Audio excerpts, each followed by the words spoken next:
Halo para penggemar serial India dimanapun kalian berada. Semoga Anda semua dalam keadaan baik-baik saja tentunya ya guys.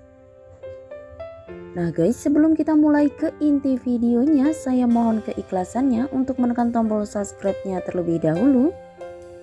Dan jangan lupa juga tekan tombol lonceng notifikasinya ya guys, agar Anda tidak ketinggalan episode terbaru dari channel kami tentunya ya.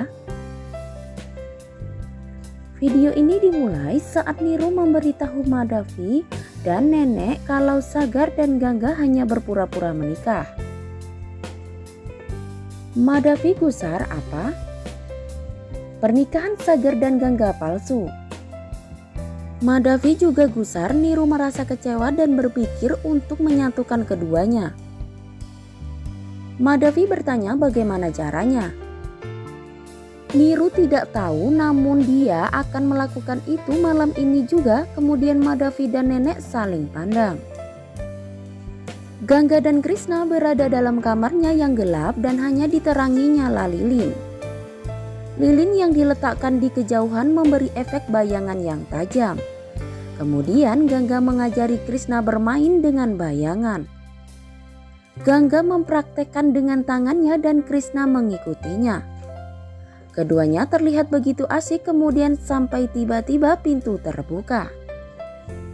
Sagar berdiri di pintu. Lalu Gangga dan Krishna segera bangkit berdiri.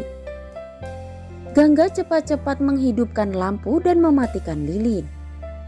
Saat Sagar mendekati Krishna dengan sebuah bungkusan di tangannya, Sagar berkata kalau dia punya hadiah untuk anak tersayangnya. Ulurkan hadiah yang sedari tadi disembunyikan di balik punggung. Gangga menatapnya, kemudian Krishna tersenyum gembira dan mengambil hadiah itu.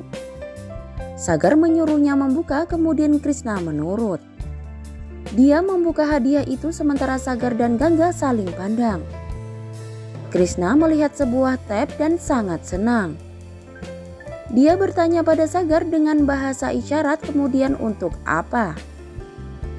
Sagar menjelaskan kalau kau ingin mengatakan sesuatu dalam pikiranmu, kau bisa menulisnya di sini. Lalu Krishna memeluk Sagar. Gangga tersenyum melihatnya. Lalu Krishna memberi isyarat akan keluar. Sagar mengangguk, Krishna pun bergegas keluar. Sagar dan Gangga hanya berdua dalam kamar dan terlihat sangat tegang. Gangga melangkah ke depan meja rias dan melepas aksesoris di tubuhnya. Sagar mengawasinya saat Gangga meletakkan gelang. Tanpa sengaja tangannya menyenggol kotak sindu. Kotak melayang jatuh, namun Sagar dengan sigap menangkapnya. Sindur berceceran di tangannya, kemudian Sagar memasukkan bubuk itu kembali ke dalam kotak dan menatap Gangga. Sebenarnya kau tak perlu memakai sindur itu untuk menunjukkan bahwa kita menikah. Karena aku akan pergi ke London dan kembali bekerja di sana. Jadi itu tak perlu lagi. Sagar hendak melangkah, namun Gangga meraih tangannya dan berkata dengan cemas kalau pernikahan mereka dan sindur yang dipakainya bukanlah sebuah kebohongan atau kepalsuan. Inilah yang kuinginkan. Hidupku dan cintaku hanya milik Sagar. Aku mencintaimu dan tak bisa hidup tanpamu.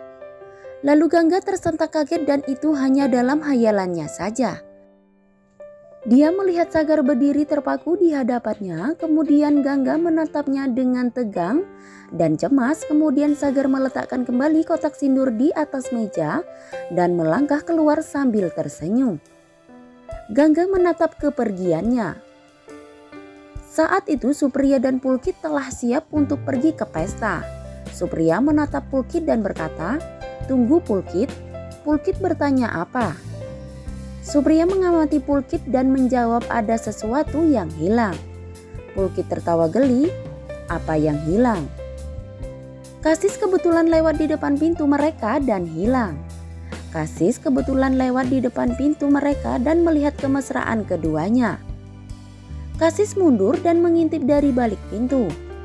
Supriya terlihat terpikir, dia menatap Pulkit dari ujung rambut hingga ujung kaki. Lalu dia menyuruh Pulkit menunggu sementara dia pergi sebentar. Pulkit setuju. Tak lama kemudian Supriya kembali dengan sehelai sapu tangan dan memasukkannya ke saku baju Pulkit. Kasis melihat itu semua.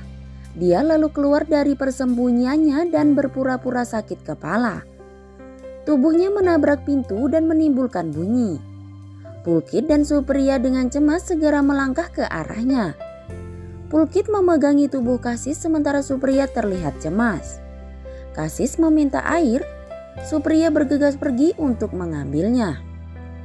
Saat itu Pulkit mendudukkan Kasis di kursi. Kasis minta maaf karena menghalangi Pulkit dan Supriya untuk ke pesta. Dia menyuruh Pulkit pergi meninggalkannya. Pulkit menjawab, keselamatan anakku lebih penting. Lalu Kasis terbawa emosi dan berbicara tentang hubungan mereka lagi. Pulkit terlihat canggung. Kasis berkata bayi dalam kandungannya bergerak.